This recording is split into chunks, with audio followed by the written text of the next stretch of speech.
He is a terrorist and a murderer of Gandhi. Godse के बारे में बयान पर प्रज्ञा सिंह ठाकुर ने पार्लियामेंट में माफी मांग ली, लेकिन इस मामले में कांग्रेस के सीनियर लीडर तारिक अनवर का कहना है कि वजीर आजम ने कहा था कि वो प्रज्ञा सिंह को मन से माफ नहीं करेंगे, लेकिन प्रज्ञा सिंह पर कोई कार्रवाई नहीं की गई। न्यूज 18 नुमाइंदा रंजिता झा ने तारिक अनवर से बातचीत की। वरिष्ठ नेता तारिक अनवर हमारे साथ है बात करने के लिए। सर, प्रज्ञा ठाकुर ने अभी अपने बयान पर माफ़ी मांगी है संसद के अंदर और उन्होंने कहा कि अगर मेरे बयान से किसी को ठेस पहुंचा है तो मैं माफ़ी मांगती हूं। हालांकि उन्होंने अपने बयान में राहुल गांधी का भी जिक्र किया कि मुझे कुछ लोग आतंकी कहते हैं, ये गलत है। देखिए, ये दूसरी बार इन्होंने एक प्रकार से गांधी जी के जो हत्यारे थे, जिन पर जो आरोपित थे, उनके समर्थन में ये इन्होंने बयान दिया।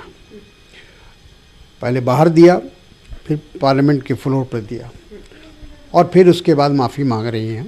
तो मैं समझता हूँ कि ये जानबूझकर ऐसी बातें की जाती हैं और इससे ये भी पता चलता है कि किस तरह से भारतीय जनता पार्टी का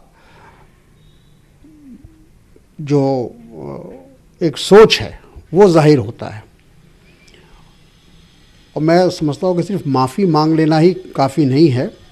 जिस तरह से विपक्ष ने मांग की है कि प्रज्ञा ठाकुर को लोकसभा से एक्सपेल्ड किया जाए, उससे मैं समझता हूँ कि तभी जाकर संतुष्ट होंगे लोग।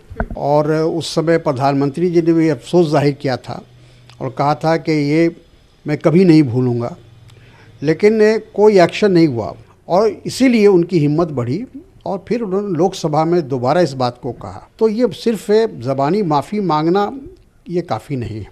कैमरा पर्सन नागेंद्र के साथ रंजीता झा, न्यूज़ 18 नेटवर्क।